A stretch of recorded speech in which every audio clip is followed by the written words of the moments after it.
네, 기본소득당 윤혜인입니다. 후보자님, 오전에 위키트리의 악질적이고 성차별적이고 2차 가해를 양산해온 보도들에 대해서 언론사들의 부끄러운 현실이다라는 말씀을 하셨어요. 네. 위키트리만 그런 게 아니고 대한민국 주요 언론사들의 주요 행태다라는 이제 변명을 하신 건데, 대한민국 언론사가 몇 개인지 아십니까? 어디까지가 기준일지 모르겠지만 수천 개, 수만 네, 개까지도. 2021년 12월 31일 기준으로 확인한 언론사가, 제가 확인한 언론사가 5,397곳이고요. 이 중에 인터넷 신문 사업체가 4,084곳입니다. 그러니까 성상품화 2차 가해성 기사, 혐오 장사로 그 인터넷 신문 사업체들이 다 돈을 벌고 있는 것처럼 이야기를 하셨는데, 저는 언론 종사자분들께 사과하셔야 된다고 생각하고요. 위키트리처럼 하지 않고 정도를 걷는 언론사들이 훨씬 더 많다는 점을 말씀드리겠습니다. PPT 띄워주시고요.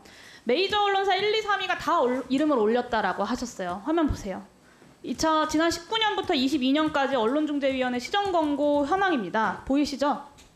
네, 보입니다. 4년 동안 꾸준히 이름을 올린 언론사 어딘지 보이시나요? 네. 네, 인사이트, 위키트리, 디스패치, 세계일보 4개뿐입니다. PPT 넘겨주세요. 위키트리랑 인사이트가 이제 선두를 다퉈요. 그러니까 전체 시정 권고 수를 살펴봐도 인사이트가 155회, 위키트리가 98회, 디스패치가 96회예요. 그러니까 이 대한민국 언론의 현실이 아니라 사실은 위키트리의 현실이었던 것이고, 그 위키트리의 현실이 대한민국의 이런 언론의 보도의 문제점들을 선도한 겁니다. 그러니까 그것을 선도하는 데 성공한 기업인이신 거예요. 전체 4,804곳 언론사 중에서, 인터넷 언론사 중에서 시정 권고 1, 2등을 다퉜던 게 위키트리인데, 이래도 위키트리의 혐오 장사가 대한민국 언론 모두의 현실이고 책임입니까? 답변해 보세요. 제가 말씀드렸듯이 이러한 기사가 나온 것에 대해서 저도 상당히 유감스럽게 생각을 합니다. 그리고 그 부분에 대해서 정말 드릴 말씀이 없습니다. 그래서 노력하려고 옴부즈맨 제도를 만들었습니다. 제가 그 부분 뒤에서 말씀드릴게요. 그리고 그 이후에 제가 말씀드릴게요. 특히 위키트리를 노력을 하셨다고 하는데, 황색 언론으로 위키트리를 만드는데 김행 부회장님께서 혁혁한 기여를 했다는 것이 더 문제입니다.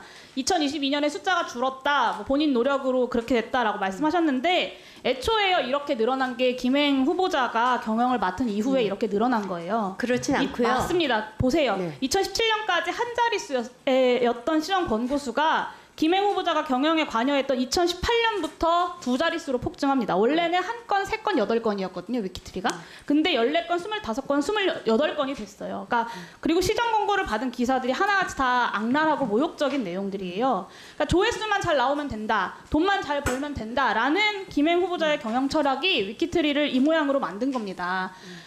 누누이 얘기하시는 게 폐업 위기에 내몰렸던 기업을 성공시킨 거다라고 말씀하시는데, 그 성공 비결이 이런 악랄한 기사들, 차별 장사, 혐오 장사, 조회수 장사였던 겁니다. 이래도 김행 후보자는 이런 보도를 해결하기 위해서 최선을 다했다라고 말씀하실 건가요? 제 건수에 대해서 말씀드리겠습니다. 저희가 2020년 이후로 직원들이 많이 늘었는데요.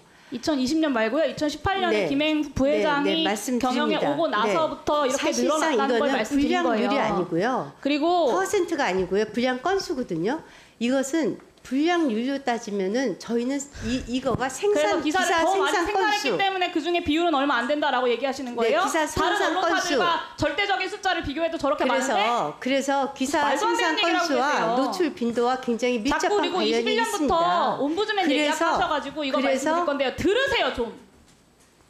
본인이 했다는 거, 본인이 옴부즈맨 도입하고 뭐 해결하려고 노력했다는 걸 보니까 문제가 있었다는 건 알고 계셨던 거예요. 제가 다른 것도 보여드릴게요. 네, 2019년 3월 김행 위키트리 부회장의 SNS 게시글입니다. 보이시죠? 이 기사 기억나세요? 제가 정말 구역질이 나지만 꾹 참고 읽어봤는데요. 들어가 보니까 지하철 장비 부딪히는 소리예요. 근데 그거를 마치 뭔가 무슨 외설적인 일이 있는 것처럼 호도하는 아주 전형적인 선정적인 낚시성 기사입니다. 이거를 김행 후보자 본인 SNS에 진짜라고 하면서 공유하셨어요. 맞죠? 본인 계정 맞죠? 네, 심지어 김건희 여사가 좋아요도 누르셨더라고요. 그러니까 후보자 개인 SNS에 이런 공유 글들이 차고 넘쳐요. 그런데 나는 노력했다. 그 말을 누가 믿겠습니까? 하나만 더 보여드릴게요. 네. 2019년 3월 김행 후보자의 SNS 게시글입니다. 동영상까지 찍혔다. 영상 속 행위 시키더라. 이런 피해자의 호소에서 자극적인 부분만 도려낸 아주 악의적이고 비윤리적인 보도입니다. 1분만 보세요. 이런 보도에 김행 장관 후보자가 심지어 크레이지라고 어떤 가십으로 치부하는 코멘트를 달아서 공유했어요.